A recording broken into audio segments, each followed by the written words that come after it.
there's this cave woman. And outside of cave woman's cave is a plant. And cave woman, over a period of time, lasting somewhere between a year and 10,000 years, has come to the realization that she and her family are in some way dependent upon this plant because it produces food. And she and her family need food to survive. So she has come to the realization that she is dependent upon this plant that produces food outside of her cave. But she has come to this observation that the plant is itself dependent on these forces that are beyond the plant. And so there is this ball of fire that travels at regular intervals through the daytime sky.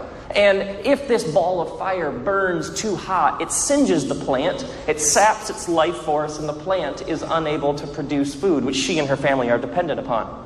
Also, from time to time, there is water that falls from the sky. Sometimes she can tell when it's going to fall. Other times it happens very unexpectedly. And this water, if too much of it falls, it washes the plant away. If not enough of it falls from the sky, the plant dries up. And so she comes to this realization that the plant is dependent upon these forces beyond itself, and she is dependent upon the plant. So she is, in some very troublesome way, dependent upon these forces that are beyond her control.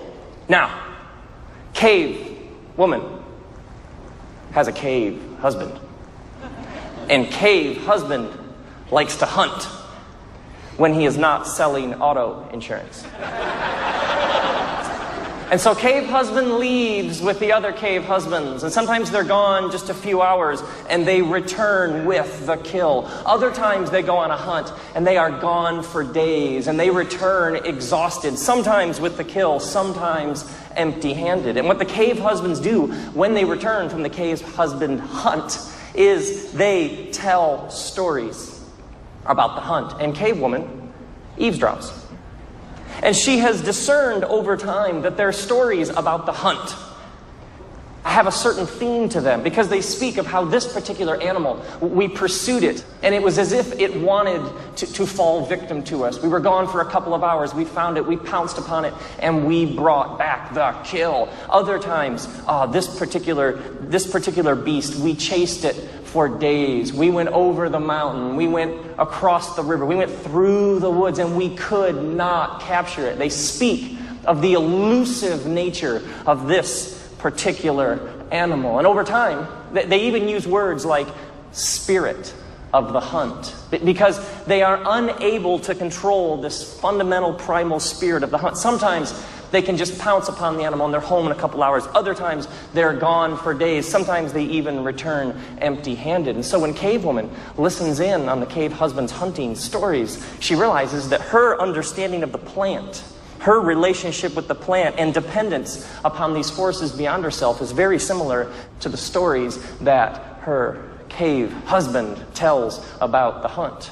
Now, cave woman has also observed that not only is there this ball of fire that moves through the sky in regular intervals, but there is a ball of light that travels through the night sky. And the ball of light, sometimes it's a full circle in the night sky, and then it moves thinner and thinner until it's almost like a crescent shape, and then it moves back into a full circle. And this cycle of the shapes of the ball of light in the night sky is directly related to 30 appearances of the ball of fire in the daytime sky.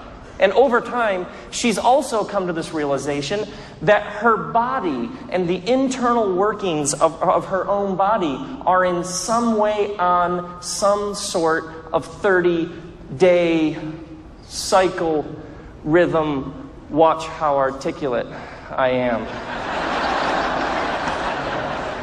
And so she's come to this realization that there's something about the whole way her insides are wired that is somehow related to the movement of this ball of light in the night sky. And she and cave husband have come to see that if the ball of light is in the proper place in the sky and they begin to feel a certain way towards each other, often involving candles and a bottle of wine,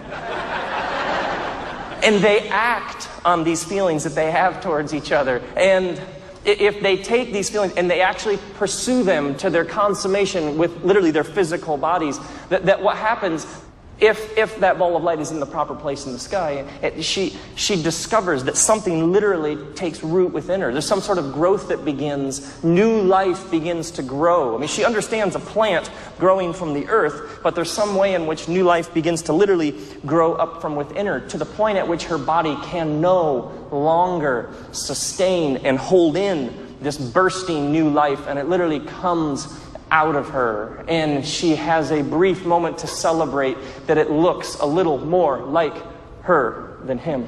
And there is this moment, though, this moment of terror, when this new life first bursts forth from her, because she and her husband, there is this primal life force that surges through them, this in and out, that if you lose this in and out, whatever it is that comes in and comes out with this rhythmic breathing, if you lose this, you are dead. And essentially the primal life force has left you. And so there is this brief moment of terror, because this new life does not come immediately with this pulsating rhythmic life force coming in and out. And so they have to do everything they can to make sure that it gets this life force. Sometimes she'll take her own lips and place them to the lips of this new life and try to impart her life force and give it essentially to her newborn child. And there are moments when the child begins to cough and then it begins to breathe and they celebrate. But there have been moments when she has held new life and it has not been able to obtain this primal rhythmic life force.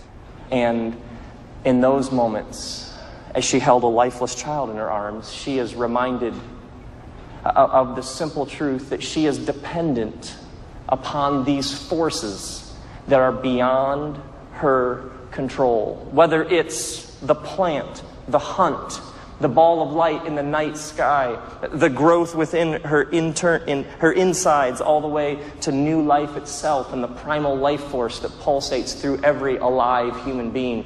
She comes to this terrifying awareness that there are these forces that are beyond her control.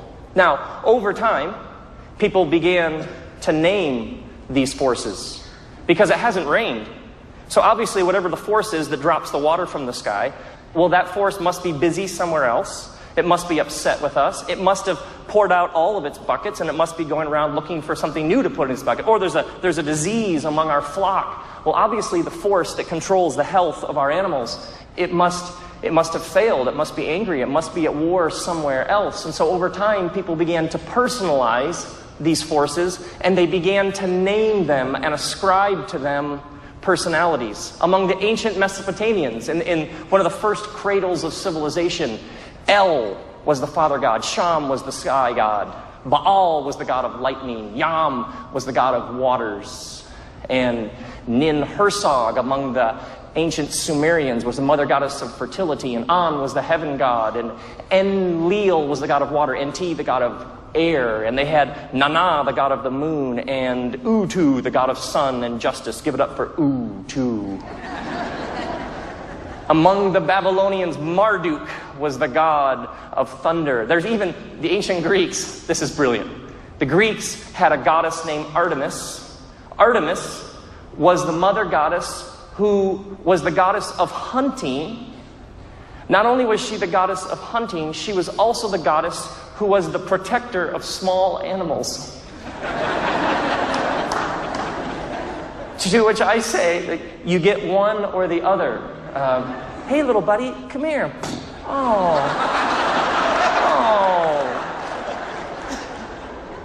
Oh, that's so sad. And the ancient Sumerians, literally 4,000 years ago in the ancient Near East, one of the first civilizations to ever emerge, the ancient Sumerians had a god of beer.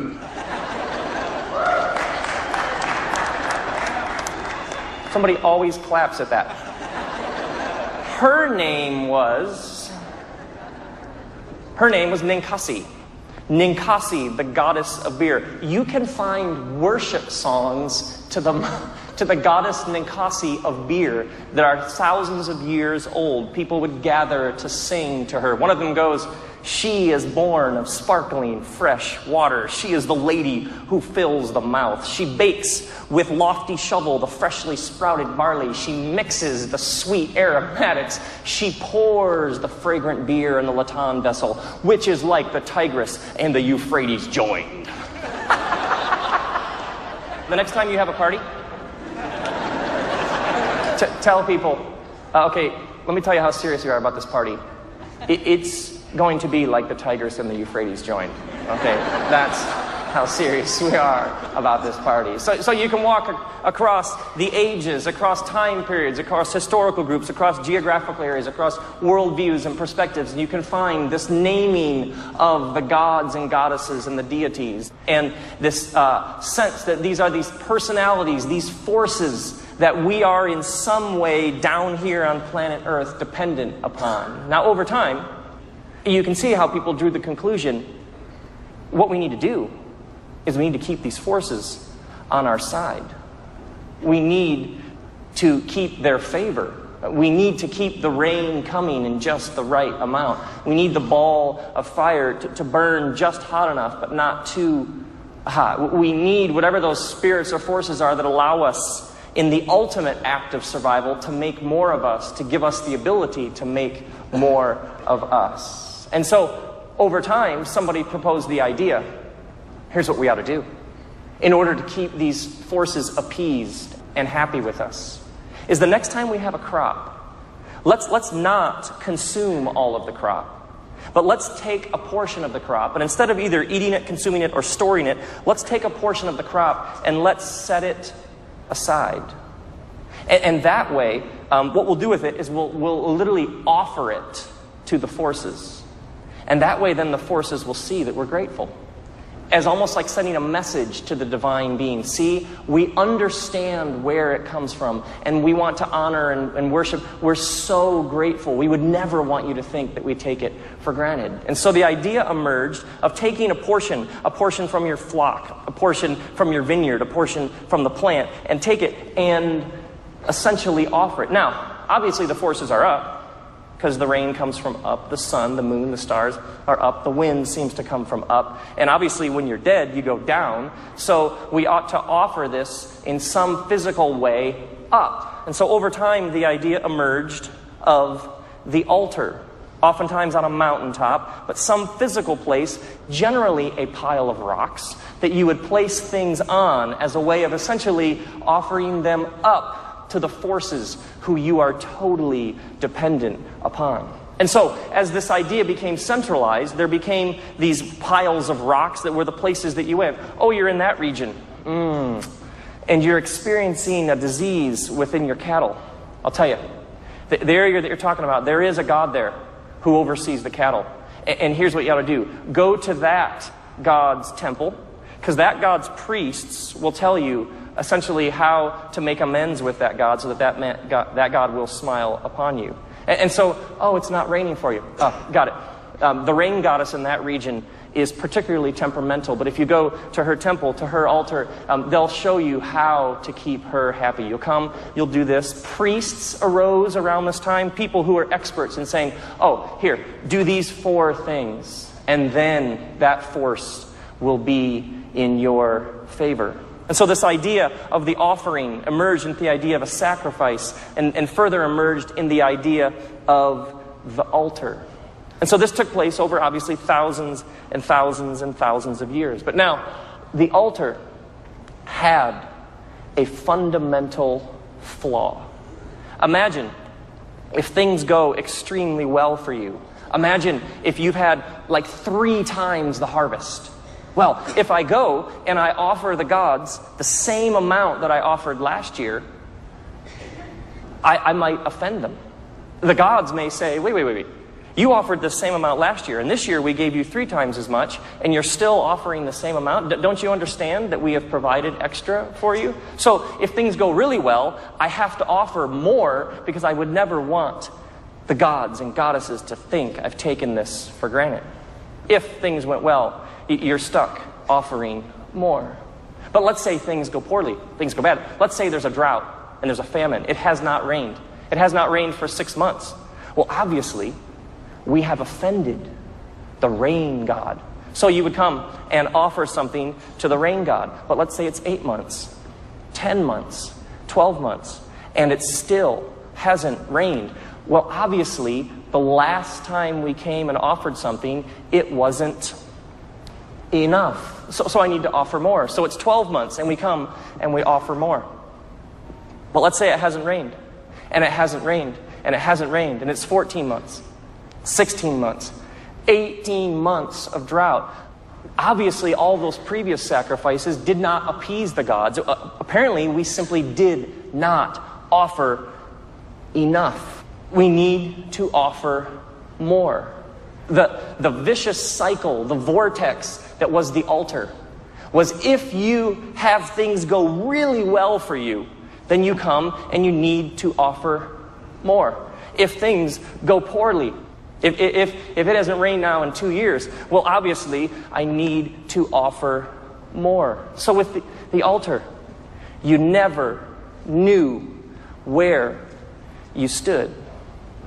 You lived with this sense. Somebody somewhere, are they offended? Are they angry? That was a good thing that happened, but I need to make sure that they know that I know that that was a good thing. And so the altar produced in the primal psyche of the first humans, and as it essentially emerged over the years, produced a deep, deep anxiety in the bones of humanity, because you never know where you stand with the gods. Well, I've offered all of my crop, except a little bit, and if I offer that, then we'll starve right away. And I've offered everything from my flock to make sure the gods are on my side, and if I offer this one animal left, well then we'll starve in the next week. So I've offered everything of my possessions that's valuable. What's left to show the gods how grateful I am? The prophets of Baal in the land of Canaan 4,000 years ago would cut themselves as a way of shedding their own blood to show the gods, to show the forces. See, we are this devoted to you. Please understand, to earn your favor, I am even going to shed my own blood so that you will be appeased. I mean, I've given everything I have. All that's left is to essentially harm my body in a way that will show you just how deeply devoted I am to keeping your favor. There was a goddess named Kibbalah who emerged out of Asia in roughly 500 BC. She merged with some goddesses from the west, and the cult, the religion of Kibbalah grew and grew and grew in Asia Minor, which is present-day Turkey. Kibbalah was a mother goddess. She was also called the many-breasted one, family show. And Kibbalah was the one who was eternally procreating on your behalf. You got a paycheck? Kibbalah. You've been able to have lots and lots of children? Obviously, Kibbalah has blessed you. Your crops are tripling and quadrupling every year. Must be Kibbalah, because she is the mother goddess who is perpetually reproducing on your behalf for your blessing. Now, the religion of Kibbalah was fascinating because Kibbalah was a female deity. Now, if you were a man, this put you in an awkward position because you wanted to show the female deity how devoted you were to her, but you're not a female, you are a male. And so there is historical evidence that the ultimate sign of devotion to Kibbalah, if you were a man, is you would castrate yourself in a religious ceremony in order to show your identification with the mother goddess. Gentlemen who are squirming, very normal response. There is evidence at the spring festival in the city of Sardis, Asia Minor, that in a frenzy of devotion and worship, somewhere between 4,000 and 5,000 men castrated themselves and then placed their former maleness on the altar of Kibbalah as a sign of devotion. Sardis, known for their choirs.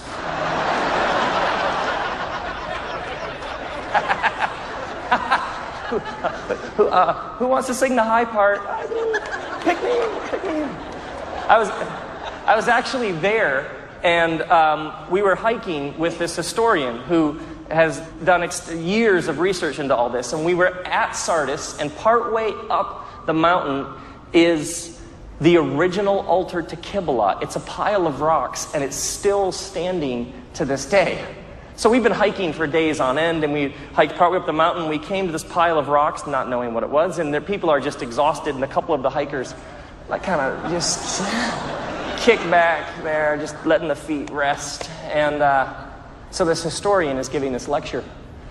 There is a significant historical fact that several thousand years ago in the spring festival of the goddess Kibbalah, 4,000 to 5,000 men castrated themselves in a sign of worship and devotion to the mother goddess, and then placed the family jewels on the altar as a sign of devotion. And there's this moment when the guys are like, awkward.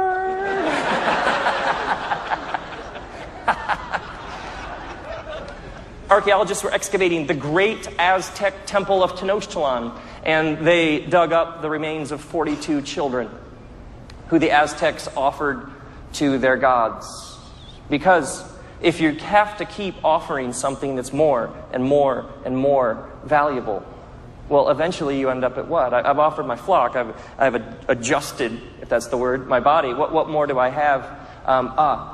My firstborn. Now do you know how devoted I am? When 16th century Spanish colonizers first engaged with the Incan culture, they discovered that the Incans had a practice called capacocha. They would take a live child, wrap it in like a burial cloth, and the burial cloth would suffocate the child as they offered the child to their gods to appease the forces and the powers, because they believed they were totally dependent on these forces, and what you must do is give that which is most valuable to the gods to make sure they aren't upset with you. In the Hebrew scriptures, you can find several references to the detestable god Molech. Why was Molech detestable? Because Molech demanded your firstborn. And so there are stories of the followers of Molech offering their firstborn children in the fire in the valley of Hinnom on the south side of the city of Jerusalem as a way of appeasing the detestable god Molech. The problem with the altar is it was like this slippery slope. You have to keep offering more. And so deep in the collective psyche, the conscience of humanity, for thousands of years has existed this primal sense of fear, worry, stress. I don't know where I stand with these forces that I am dependent upon for my very survival. Now, history tells another story about these powers as well. If you've ever been trapped in a hotel room and someone named Gideon was there first, you have come across the biblical narrative.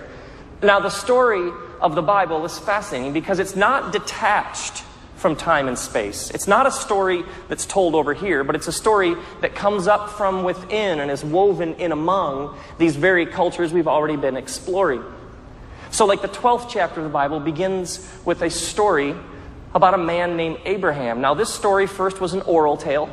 It emerged over hundreds of years as it was passed on and passed on. Eventually, a long time later, somebody actually wrote it down. But at first, it was a story that came about from within culture. Now, the story of Abraham emerged among Sumerian civilization. And the story begins, there's a man named Abraham who heard some sort of divine voice. And this divine voice said that he should leave his father's household and go to a new place. And then this divine voice said, I'm going to bless you, and then you essentially will bless people to the ends of the earth. Well, wait.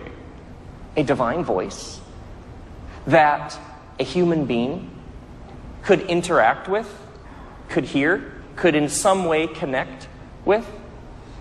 Everybody in that day understood that the gods and goddesses, the forces, are somewhere else.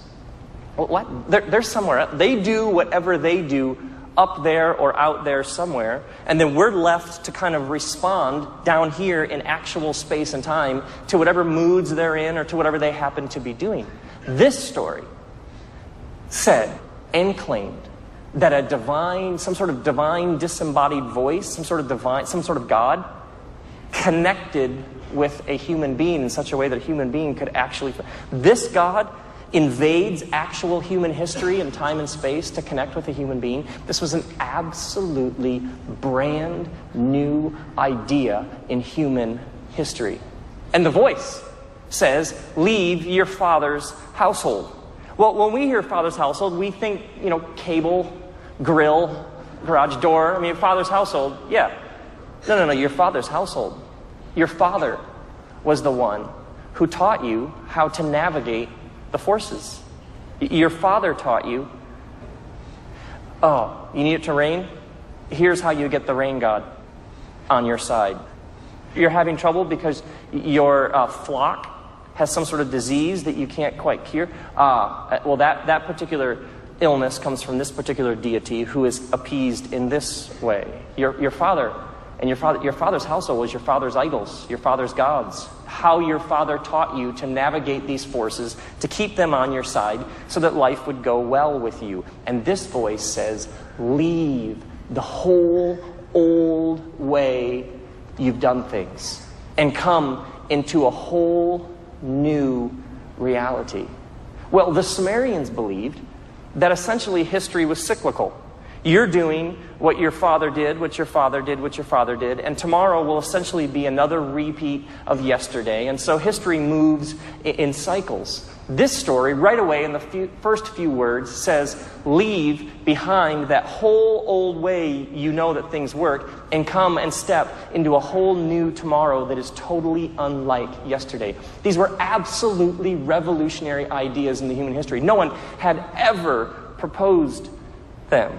There are even these ancient Jewish stories that are essentially stories made up to comment on the radical nature of these stories about people like Abraham. One of them is a story that the rabbis would tell about the night that Abraham was getting ready to leave his father's household.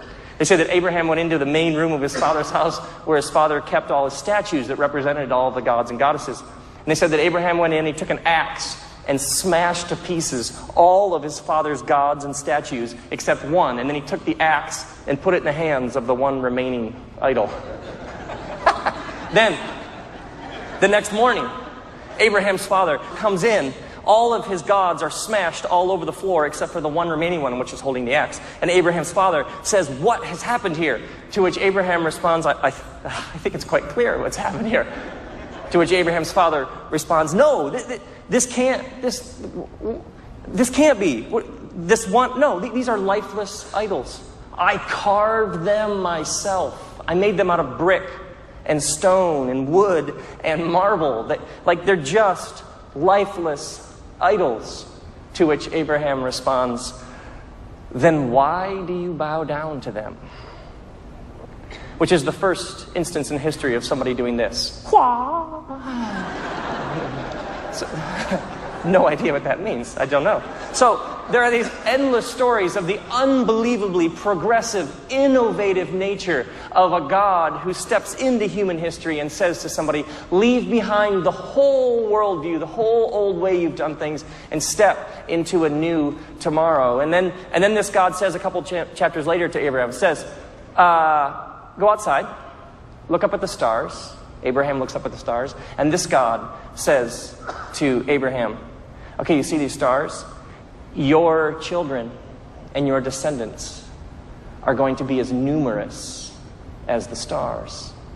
Well, actually, in the culture in which this story was first told, the Sumerians worshipped the stars. They even had a particular god of the sun. This god's name was Shemesh.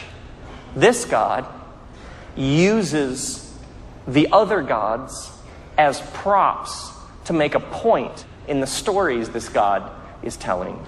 This is absolutely mind-blowing. And then eventually, Abraham has a son. Father Abraham had many sons, and many sons had Father Abraham, and I am one of them, and so are you. And we've got that going for us. And so Abraham has a son. And in Genesis chapter 22, it says that God says to Abraham, take your son, your only son, whom you love. Now, this is the first mention of the word love in the Bible. Take your son, your only son, whom you love, and go to the region of Mount Moriah and offer your son as a sacrifice there. And so Abraham loads up his son and takes a servant and heads out to this mountain, a high place, and goes to offer his son, has the knife out to sacrifice his son to this god, a divine voice of some sort says, wait, don't do it. Stops him at the last minute from offering his son. And then this divine being says, actually there's a ram caught in a thicket over there. Come and bring that ram instead. And the story ends with, see, God provides. Now, if you've ever read the Bible, if you're still stuck in a hotel room and Gideon was there first, and you've gotten to this point in the story, you're thinking, what an odd story. It's tragic. Somebody call Child Protection Services immediately. Oftentimes when people first read stories like this, there is this kind of like, oh, okay, this is the reason religion is so destructive. I mean, offer your son as a way to prove to the God that you are essentially a good, faithful person. I mean, flannel graph that. And oftentimes, this is the problem with religion. It's so regressive. It holds people back. I mean, is there a religion behind door number 2? I don't. And oftentimes, among Christians, it's, see, Abraham was such a good man. And there are scriptures that speak of the greatness of Abraham. But if you're reading it for the first time, yeah. But if he's great, the reason he's great is because he was willing to kill his son? I don't get it. A couple observations from the story. How come, when Abraham is first told, offer your son, Abraham doesn't say, no. And he doesn't say, how? He apparently knows how to do this. Why is Abraham not shocked with the idea of a divine being offering that which is most precious and valuable to you? Because this is how the gods are. They demand.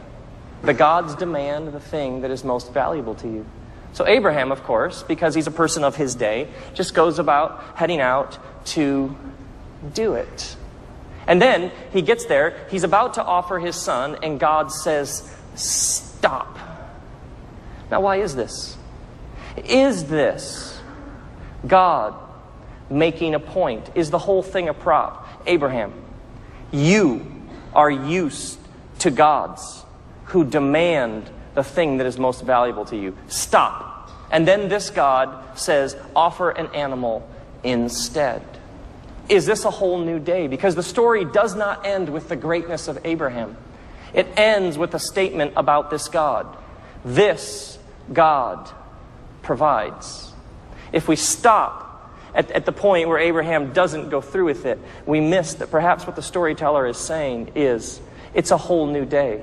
Your fundamental human posture is, what do I have to give the gods? But this story ends with a God not only who blesses, but a God who provides. A story about a God who provides instead of you having to provide was an absolutely revolutionary idea in human history. No one had ever presented a God like this. Now, if you're still trapped in a hotel room, and someone named Gideon was there first, and you get to the 3rd book of the Bible, you stumble across a lovely little tome called Leviticus. If you've ever read Leviticus, well done there. If you've ever read Leviticus, especially the first 5 chapters or so, you find yourself thinking things like, oh my goodness, this is like a B-grade slasher film with no plot. It's just how to kill things, chapter 2, how to kill more things, chapter 3. Here's what to do when you kill things. If you read it for the first time, you think to yourself, how regressive, how backwards. But we have to remember that this story did not emerge outside of human time and space, but emerged within human history. Leviticus begins by outlining 5 specific sacrifices. In the Hebrew language, they're called the Olah, the Minha, the Shelamim, the Hatah, and the Asham. Now, the first one, it says, come near to God. Well, wait. The gods are distant. The gods are somewhere else. And this book begins, come near to God. It then says, come near, gives instructions, offer an animal, so a bull, a goat, a sheep, a bird, offer something, and then the sacrifice is over. Or, number 2, the minha, offer some sort of grain, offer something from your crop. And then the third sacrifice, the third offering, is called the Shalomim. It comes from the Hebrew word shalom, which means peace or harmony. The Shalomim offering was where you'd put something on the altar, the rest you would keep, and you would prepare a feast for your family and friends. And then you would have a feast in which you would celebrate the peace that you have with God. Well, wait. Everybody at this point in human history lived with this awareness that you never know where you stand with the gods. Leviticus said, here, come, offer this particular offering, and then have a meal where you celebrate that you have peace with God. A brand new idea in human history. People lived with a profound sense of guilt. I've wronged my neighbor. I went and I made amends with my neighbor, but I don't know if I've made amends. Are the gods okay with that? And it's not raining. And there's some sort of disease and we aren't able to have more kids. So is this the gods punishing me because I wronged my neighbor? My neighbor says it's no big deal, but is it a big deal to the gods? I don't know. The fourth and fifth offerings in Leviticus were, if you've done something wrong to somebody, either intentionally or unintentionally, come, offer this particular offering. Do it this way, and then walk away knowing that the matter is over. The case is closed. You and God have peace. Leviticus, for us, appears barbaric, bloodthirsty. See, this is the problem with religion. It's so backwards. For the people who first heard Leviticus, this was so unbelievably revolutionary, so unbelievably progressive. People had never proposed ideas like this. Now, this whole system in Leviticus, these 5 offerings, began to build a head of steam. Thousands of people all over the world began to see and believe this is how you know God. Come, do what it says, follow the religious rules, and then you and God will be okay. And so this giant altar was built in the city of Jerusalem eventually. It had a giant temple behind it. The first one that was built by King Solomon was destroyed, not part of the plan. King Herod eventually rebuilt a giant one, 2.3 million stones. The altar had thousands of priests who took turns in a very complicated rotation system. They would come and assist you as you entered into the temple area to offer your sacrifice, because they said that this is how you know God. Historians estimate that at the spring Jewish festival of Passover, there would be 200,000 to 300,000 pilgrims who would come to the altar in Jerusalem to offer a sacrifice. There would be lines hundreds of feet long, thousands of people with whatever it was they were going to place on the altar. They said that the altar had a drain that went into the Kidron Valley and river that would run red at feast time, because so many people were coming, offering some sort of sacrifice, generally blood, on the altar, because they understood that this is how you know God. Now, there was a whole group of people called the Sadducees who ran this whole altar system. And they received a portion from all of the offerings that people brought. These Sadducees, over time, became very, very wealthy. They have found, archaeologists, they've excavated bottles of wine in first century Sadducee homes that in our day and age would be worth $5,000. So these people who ran the whole altar system were very, very wealthy. And the system, of course, worked for them. The masses are starving, but this system made them very rich. Now, it was a system, let's be honest, built on violence. Shed the blood of some animal. It's a violent act. And it said, and then you and God will in some way be at peace. And so for the Sadducees, anybody who threatens this system, well, that just can't be. And so the Sadducees had strong relationships with the Roman army. Essentially, they had violence at their disposal. So if you threaten this system of violence, we will protect it and preserve it with our own violence.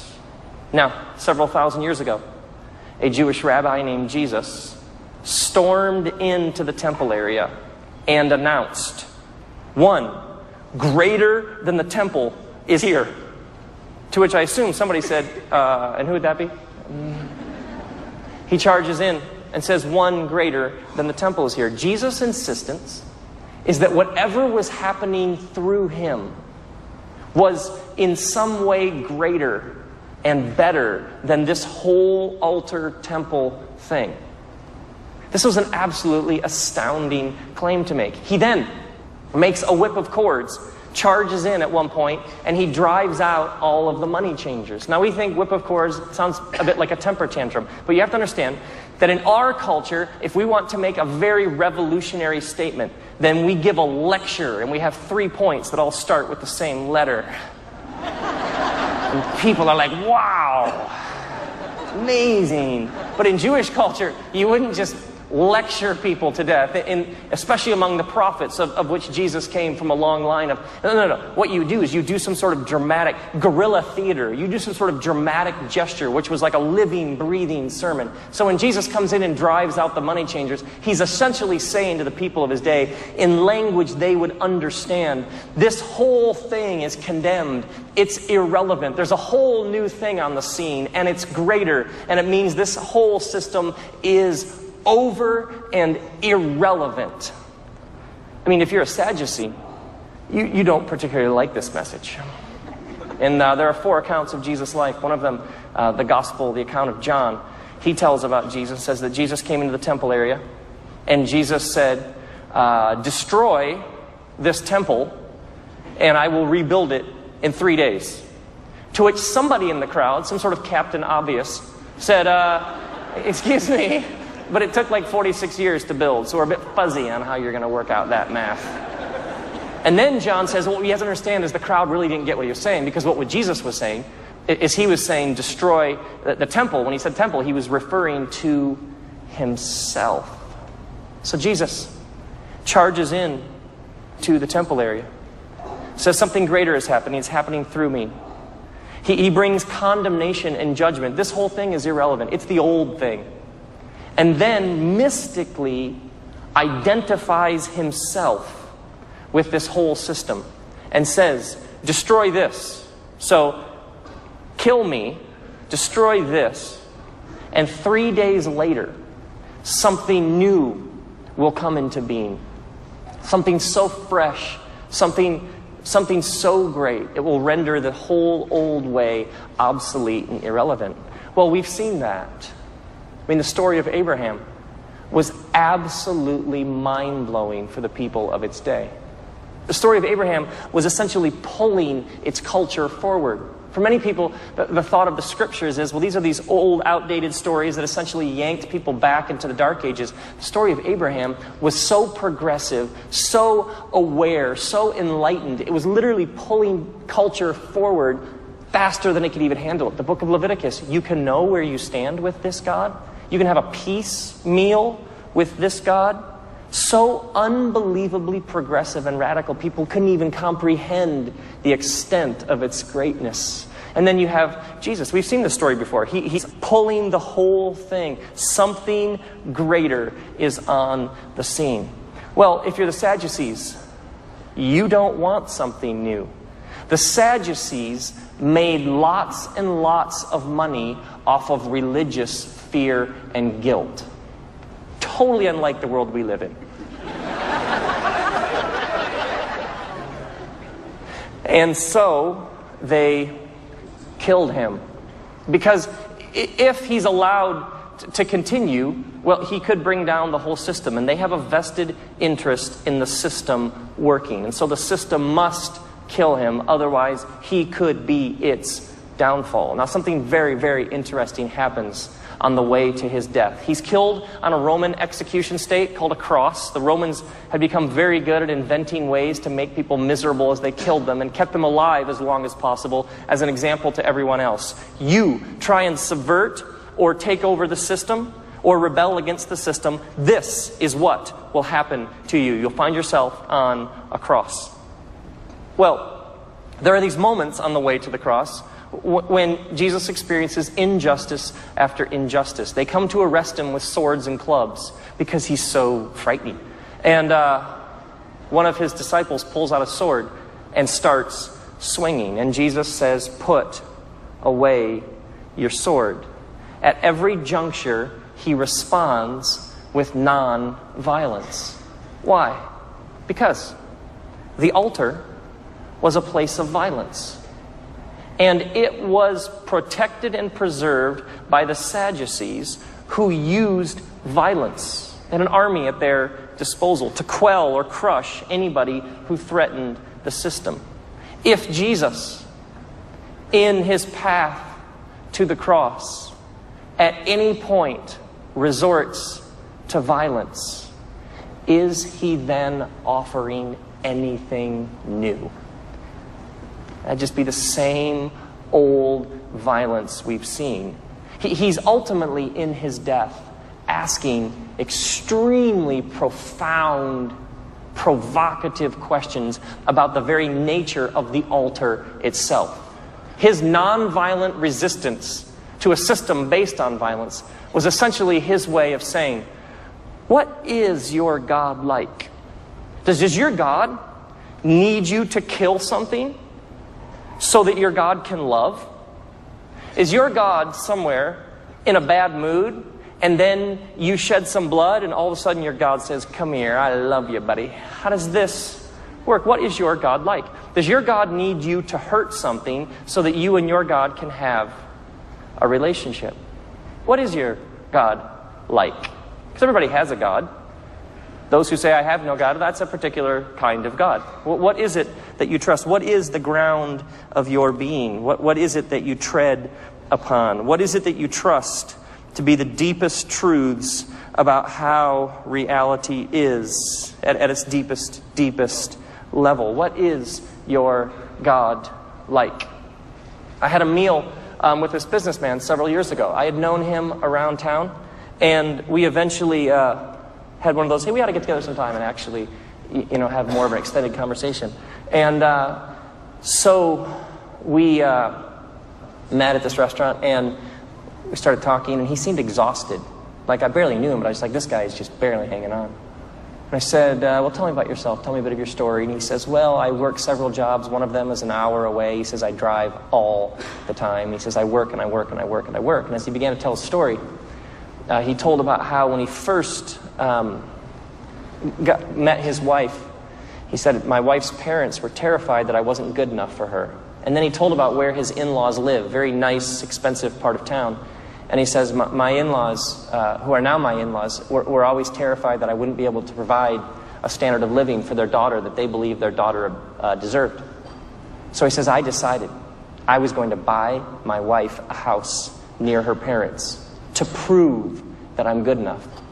So he says, I bought her a house right near her parents. And he says, just to keep this lifestyle up, I have to work, and I work, and I work, and I work, and I work, and I work. And he says, that's why I'm just killing myself, is I have to prove I'm good enough.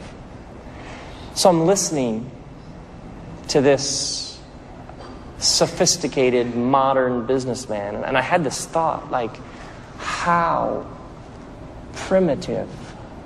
Like it's as if this guy is bowing down to these gods, and he doesn't even realize it. The gods of success, achievement, ambition, acceptance, validation. I mean, this guy is killing himself for these forces that he can't keep happy.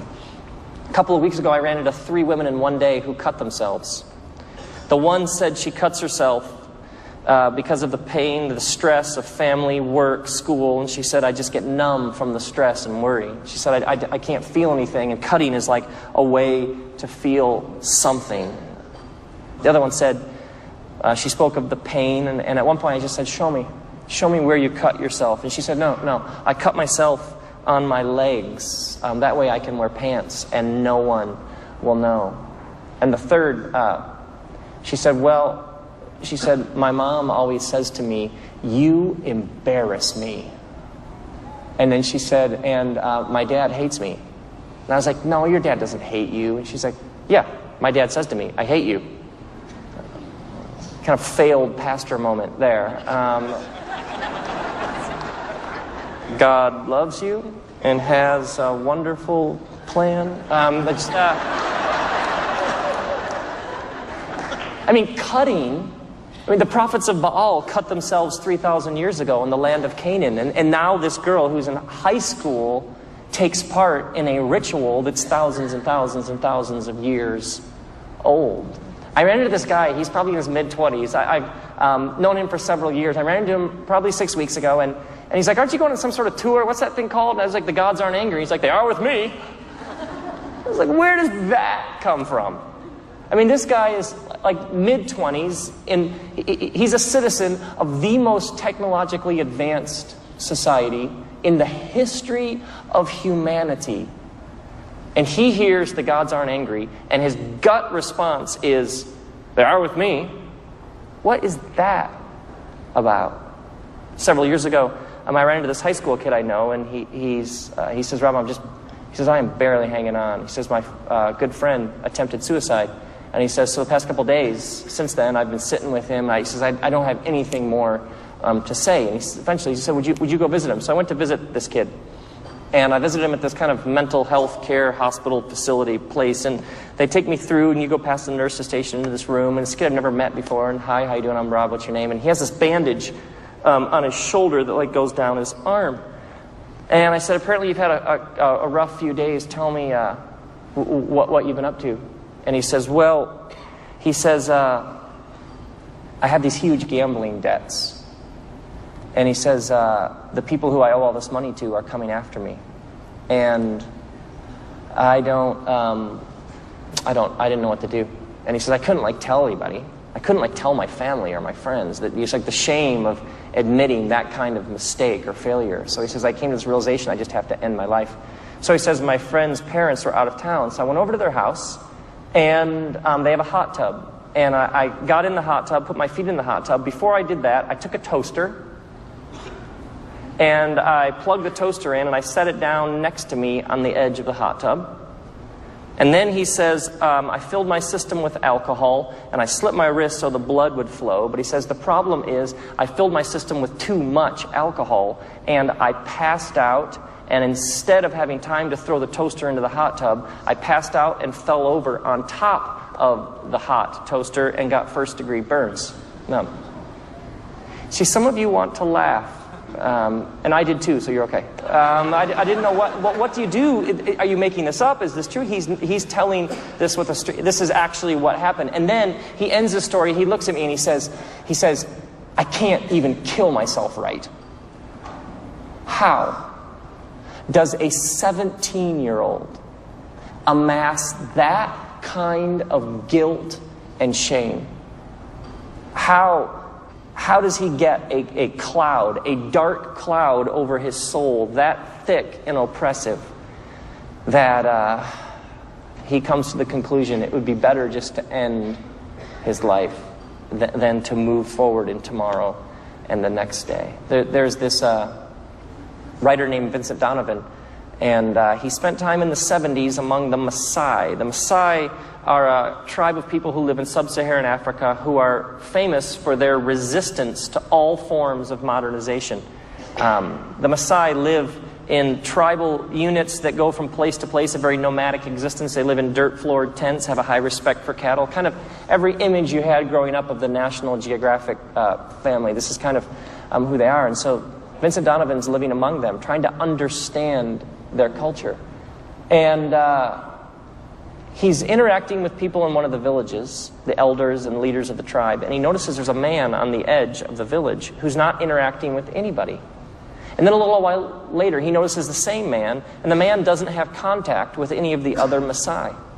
So Vincent Donovan eventually engages the man in conversation and says, how come you're on the edge of the village? You don't really take part in the life of the community. And the man says, well, he says, I did something terrible years ago.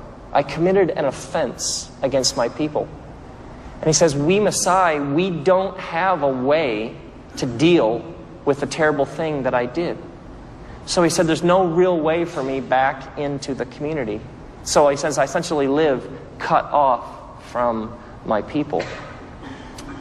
And then I met this woman several months ago who asked if we could talk, and she said, I have a question. She said, I did something terrible years ago. And she said, it brings me so much shame, and I have so much regret, And she says, this thing that I did, I can't get over it. It defines me. It's how I understand who I am. So not only, she said, do I like carry it with me everywhere, to define how I think of myself, but she said that then affects how I interact with everybody else. She says, I carry this with me everywhere I go. And her husband is standing next to her, and he's just nodding. I had this thought, like, she isn't the only one who carries this with her everywhere she goes. So we hear about the Messiah, and we think how primitive, how tribal, how backward this man on the edge of the village, and yet this woman is essentially the woman on the edge of the village. If your heart is beating, if your eyes are opening to the suffering of the world, you have to ask at times, do we have the same old gods and goddesses? We just call them by different names. I mean, we live in the most enlightened, evolved, progressive culture in the history of humanity. Or do we? Or are there ways in which we are just as backward and primitive? Do we have the same angry, demanding gods and goddesses who are never satisfied? We just call them by different names. Now, the first Christians wrestled with the implications of Jesus resisting the system, insisting that this system was over and something new had come about, and then getting killed by the system, and then 3 days later rising from the dead. For these first Christians, this wasn't just a nice religious act by a good Jewish man for a nice little ethnic group of people. For the first Christians, Jesus resisting the system and then ending up being killed by it, but then being vindicated 3 days later by rising from the dead. For them, this was something that had to do with all of humanity. So as you read the New Testament, they're searching for bigger and broader ways to explain just what it meant for the system to kill him, and then for him to in some way conquer the system in return. One of the first people to really argue for this in a big, giant way was the writer of the book of Hebrews. The book of Hebrews is one of the last books in the Bible. Now, we don't know who wrote Hebrews, but whoever wrote Hebrews, she was brilliant. The writer of Hebrews says, at one point, he, Jesus, appeared at the culmination of the ages. I mean, could you get a better phrase than the culmination of the ages? I mean, she said, he appears at the culmination of the ages to do away with sins by the sacrifice of himself. So for them, his death at the culmination of the ages was some sort of giant moment in human history. There's a whole new thing that's happened, and everybody is invited to step into it. And this whole new era, or this whole new consciousness, or this whole new reality people could trust, was something to do with this Jesus who essentially, the writer of Hebrews says, offered himself. So his resistance to the whole sacrificial system essentially meant that he became the ultimate sacrifice that then did away with the whole need for that whole way of understanding how you navigate the forces. Another one of the first Christians, a man named Paul, said, oh, Jesus and his shed blood, sacrifice language, on the cross, this was God making peace, reconciling himself to all things in heaven and on earth. Now, in the Greek language, the phrase all things translates literally all things. That's actually how it translates. This was God making peace with all things in heaven and earth through this Jesus. I have a friend who knows, he seems to know all the most interesting people on the planet. If you don't have a friend like this, get one. He has these parties, and you go when he has these parties because you have no idea who you're going to end up interacting with. I went to one of his parties, and I'm talking with a gentleman who I'd never met before, and we began talking. Tell me a bit about your story. Let me hear about your story. And his story, basically the first 3 minutes of his story was, I grew up in Rwanda. My mother was barren, and after a while she had me. And a barren woman whose womb is open, that child is considered an anointed gift from the ancestors. Not a bad opener. You know, I mean, It's a couple clicks up from, hi, I'm Gary, and I work in accounting. So he says, you have to understand, he says, in my culture, in where I grew up, he says, among my people, a woman who is barren, well, that is essentially like the curse of the ancestors. But then when her womb is open, he says, this is the child that does that is special. He says, I was anointed the priest of my family. So it says, my job was every week I had to gather something and offer a sacrifice to appease the spirits of our ancestors. And so he says, we lived in poverty. We didn't have much. So I literally would have to scrounge up a goat or a chicken or something to offer on behalf of my people to keep the spirits happy. He says, when I was a teenager, a man came to our village and said, you don't have to do that anymore. And if you can hear, he has this very crisp English diction. He says, and I argued with the man, what do you mean? And the man said, no, you don't have to do this anymore. You don't have to offer these sacrifices anymore. And he says, I was shocked. I mean, the outrage of this man's message. I argued with the man. I came back at him. What do you mean? This is how I appease the spirits of my ancestors. He says, the man insisted, no, no, no. He says, the man told me this story of a Jesus, this man, this divine son, who is some sort of divine representation, flesh and blood, but real. He says, this man, Jesus, the man insisted, had in some way offered himself so that no one would ever have to live like that again. And so his essentially shed blood was the end of that whole way of understanding reality. And if you could hear him, he just says, and I argued, and I protested, and the man would leave. He would come back. We would argue some more. He would leave. He would come back. We would argue some more. He says, eventually, I decided to trust this man's message about this Jesus. And so he says, I stopped offering sacrifices, and all of a sudden, we had animals.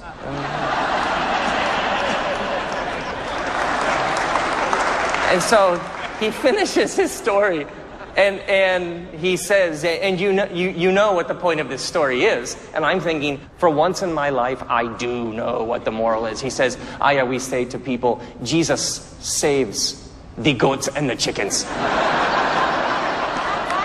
These first Christians were essentially arguing for a whole new upside-down understanding of ultimate reality. Essentially, they were saying, you have lived for thousands of years with, what do I have to give to the gods? But this God has given something that puts an end to that whole worldview. Essentially, you have lived with, what do I have to offer so that I will have divine favor? Oh, no. You already have divine favor because of what's been offered.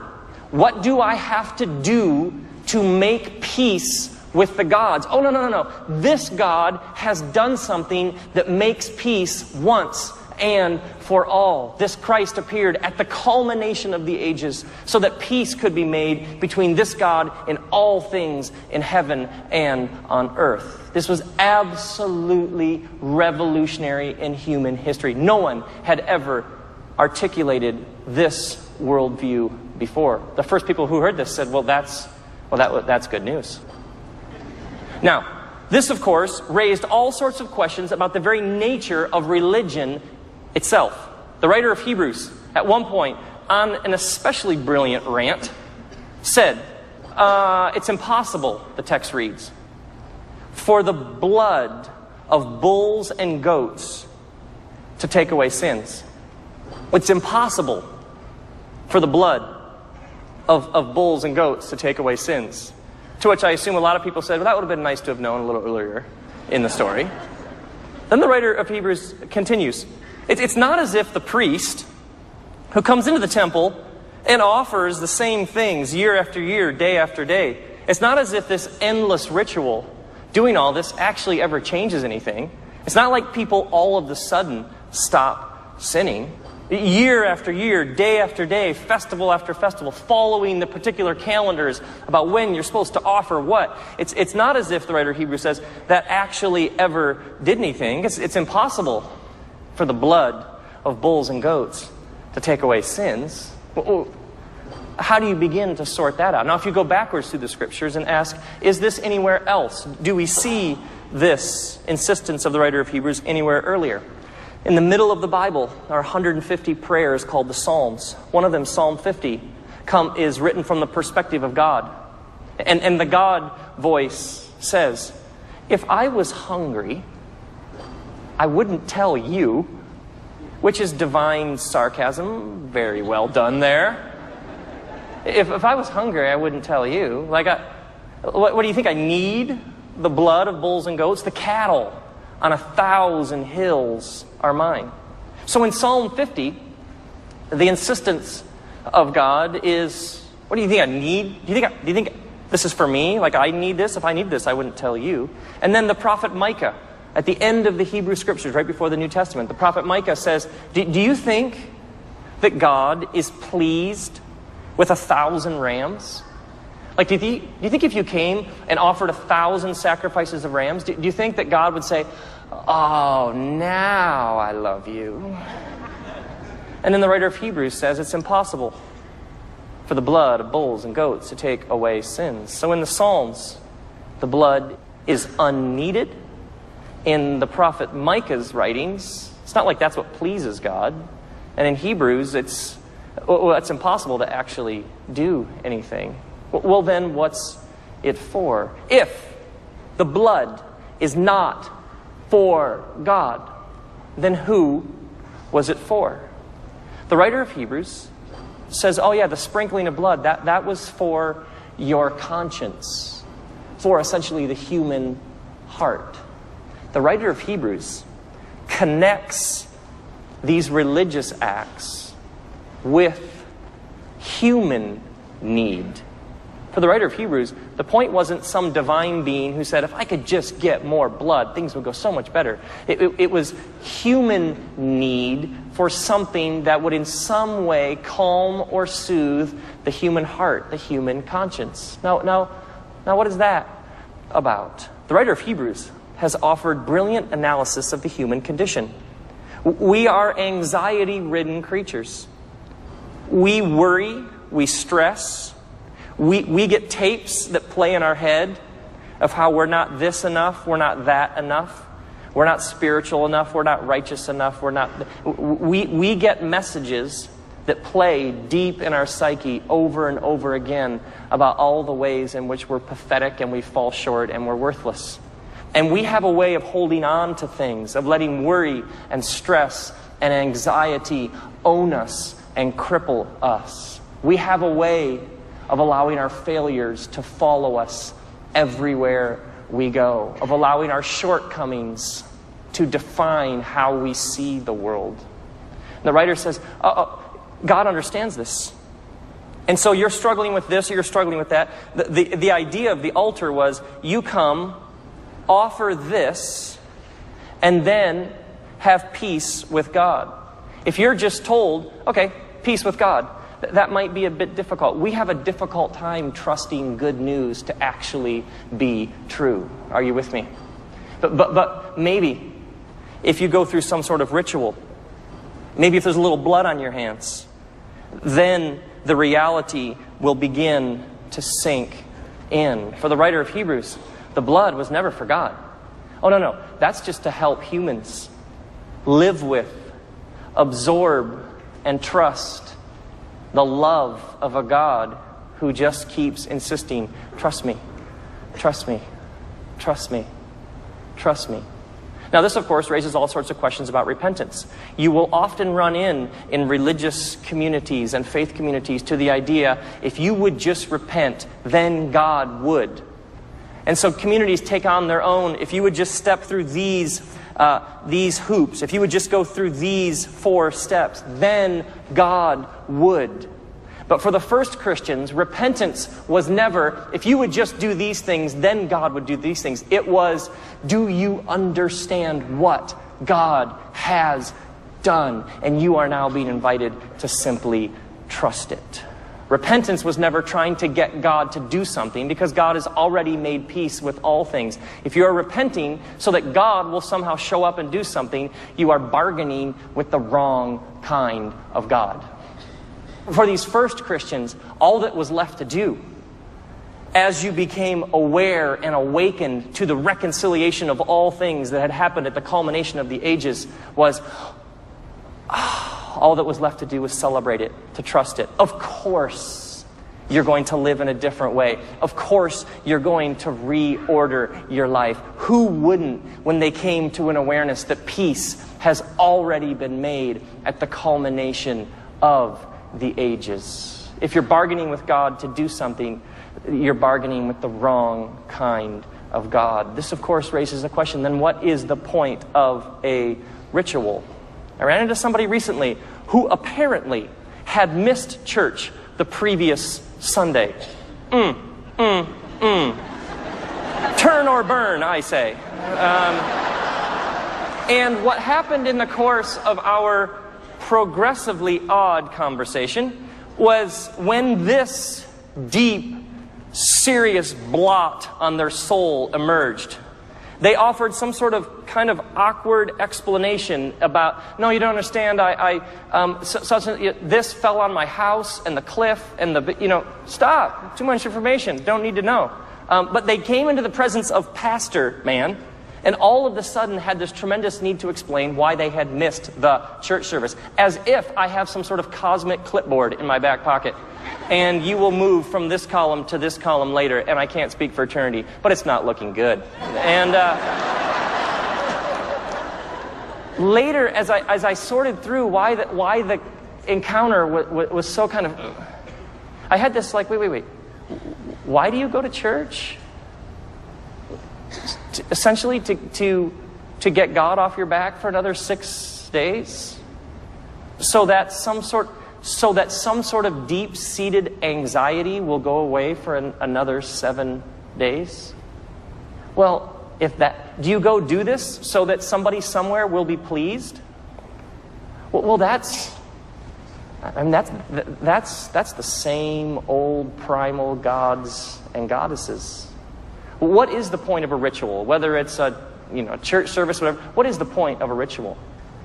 The point of a ritual is to ground us, to open us up, to remind us, to tap us in to the peace that has already been made at the culmination of the ages through this Christ who offered himself. Any ritual, any religious gathering that merely piles on a whole new weight of what you aren't, what you haven't, what you aren't doing, what you're not good at, what all the ways in which you fall short. Any gathering that simply piles on the same old guilt, anxiety, worry, and stress is not a Christian ritual. I don't care what language it uses to describe itself. The only proper Christ-centered ritual is one that reminds you, that refreshes you, that awakens you, that enlightens, that opens you up to the God who has made peace with all things in heaven and earth through this Christ who offered himself. A friend of mine struggled with ending his life for an extended period of time, for years on end. He struggled with, why don't I just end it? And he would stare at his wrist and think, I could just slice right here and it would be over. Several years ago, he had an encounter with the resurrected Christ. In the depths of his pain and torment, he met the resurrected Christ who knows something about pain and torment. And he had this experience in which the ground of his being shifted from stress, from worry, from shame, to love, to peace, to trust. He had an experience with the resurrected Christ that absolutely, profoundly altered the whole way he sees everything. Soon after that, he got a tattoo of a cross right here. And now, every time he looks down at his wrist, which was previously the place of temptation, there's too much pain. Nothing can be trusted. I ought to just end it. When he looks at this place that was previously the place of temptation, he is reminded of the peace that has been made, the reconciliation of all things that was made at the culmination of the ages. This cross for him has become a sort of living, breathing ritual. A friend of mine spends an hour each morning on a cushion in his house. He sits perfectly still. He invites the God of the universe to put him back together. He invites God to go into all the broken places deep in his soul. He invites the reconciliation of all things to take part deep in the places of his own pain. And then he simply asks Christ, he asks this Jesus to lead him that day in acting in the world in such a way that he'll bring that reconciliation to whoever it is that he comes in contact with. For some, it's a piece of art. For some, it's a song. For some, it's a particular place in nature. For others, it's a meal and a table full of the people that they love the most. For others, it's a table full of total strangers who desperately need to know about the reconciliation of all things. But the point of a ritual is it's anything that takes you back, that reminds you, that awakens you, that enlightens you, that opens your eyes to the peace that has already been made. Now, as we sort through these New Testament writers and the way they speak of Christ being offered as essentially some sort of ultimate sacrifice on some sort of giant altar, however they articulate this, as we see it, the first impulse is to think, well, then apparently probably all that sacrifice altar imagery is over. But perhaps what they're saying is, okay, enough, away with that, Jesus said something greater, so now we just leave that behind. But in a brilliant twist at the end, the New Testament writers take this imagery and they essentially hijack it. They co-opt it for an even bigger idea. The writer of Hebrews says there is one sacrifice left. There is one sacrifice that still does please God. That is to do good for others. The writer of the book of Romans, one of the first Christians, said, offer yourselves as living sacrifices. Well, a sacrifice is dead. So a living sacrifice already is taking this imagery and essentially hijacking it for some greater purpose. Now what is this about? Lots of people have a difficult time trusting that a peace has already been made. So when you become aware of this, when your heart opens up to this, when your eyes are opened, then you put flesh and blood on the reconciliation of all things. You act it out in living, breathing skin and bones for those who would have a difficult time trusting that this really is true. And when you do that, people may be able to then say,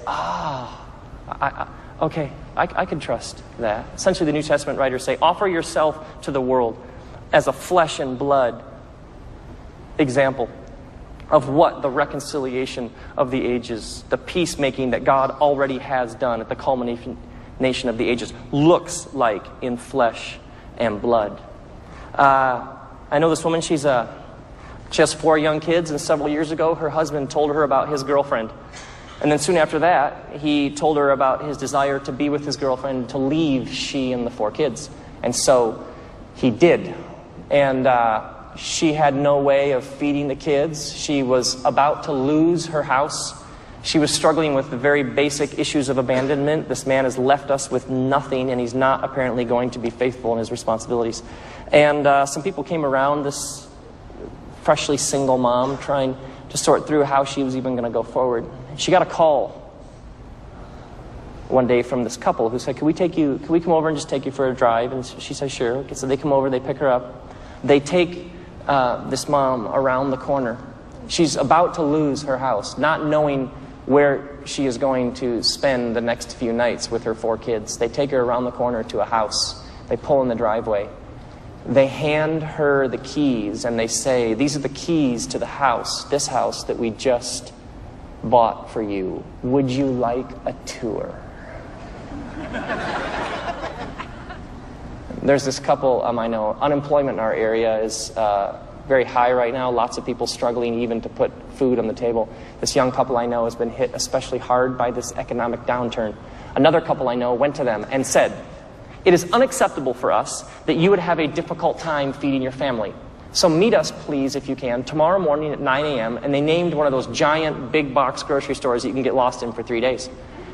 So the next morning, this couple shows up. And this family said to them, This couple here, we are going to feed you for as long as it's an issue for you. We have committed. So can we go through the store now, and let's just get you everything you need for now, and then when you empty your cupboards, just call us and we'll come and we'll fill your house again. And so they proceeded to buy them $900 in groceries. And as a story was told to me, that family's minivan just limped out of the parking lot.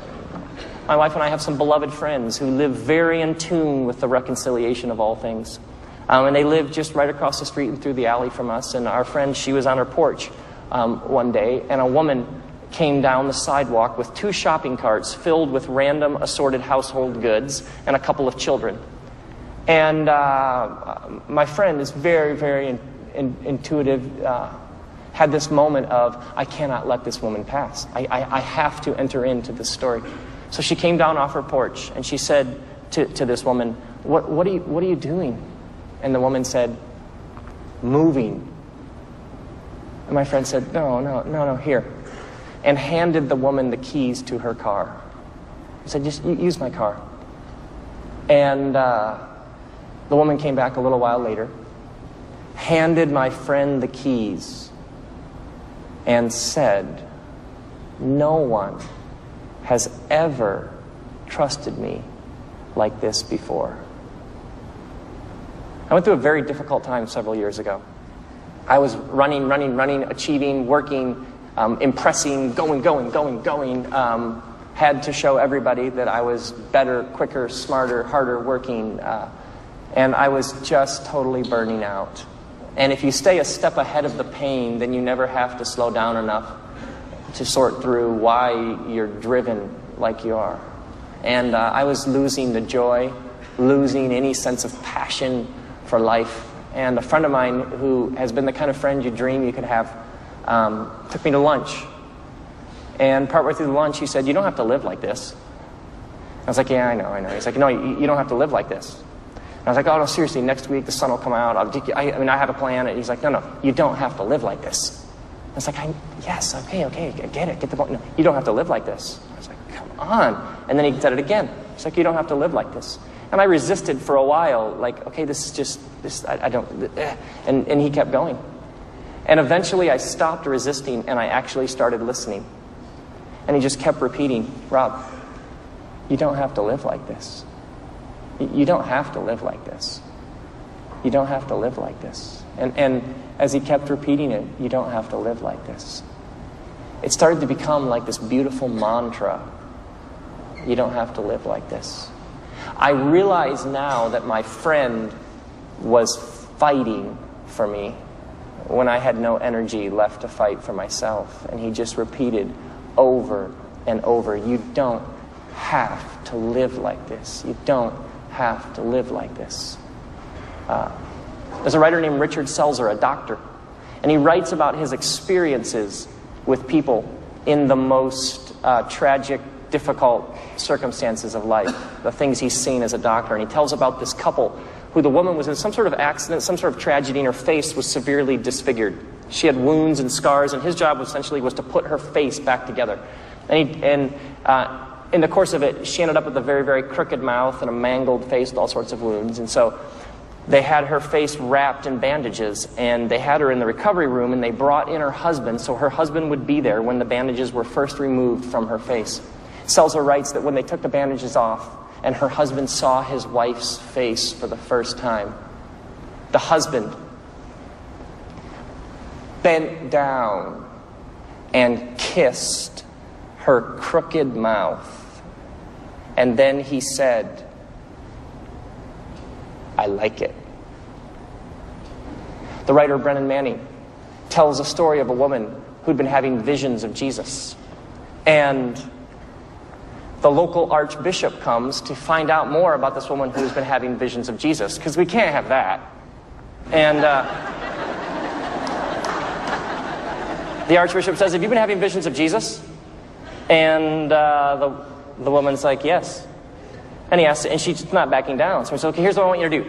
Here's what I want you to do. Next time you have one of your visions of Jesus, I want you to ask Jesus a question. Okay. I want you to ask Jesus, what sins I confessed the last time I went to confession.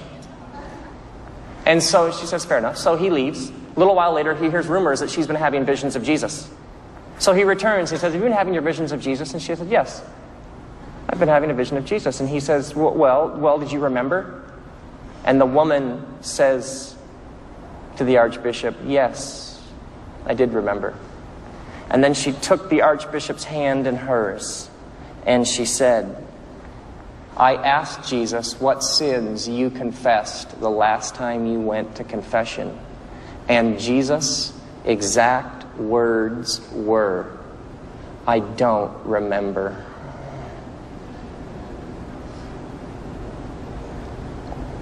And the woman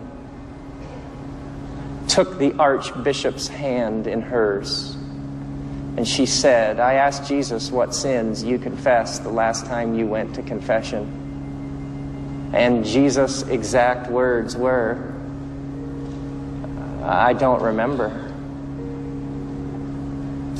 And the husband bent down and he kissed her crooked mouth, and he said to her, I like it. And that girl who cuts, I had the privilege and honor of looking her in the eyes, and I got to say to her, you don't embarrass me. And the woman handed my friend the car keys back and said, no one has ever trusted me like that before. And the minivan just limped out of the parking lot. And the couple said to the single mom, would you like a tour? And my friend sat across from me, and he repeated, you don't have to live like this. You don't have to live like this. You don't have to live like this. You don't have to live like this. You don't have to live like this. You don't have to live like this. You don't have to live like this. So may you come to see that He has appeared at the culmination of the ages. May you come to trust that reconciliation, peace, has been made. May you believe that this God is not angry, because this God is love. Peace be with you. Thanks. Good night.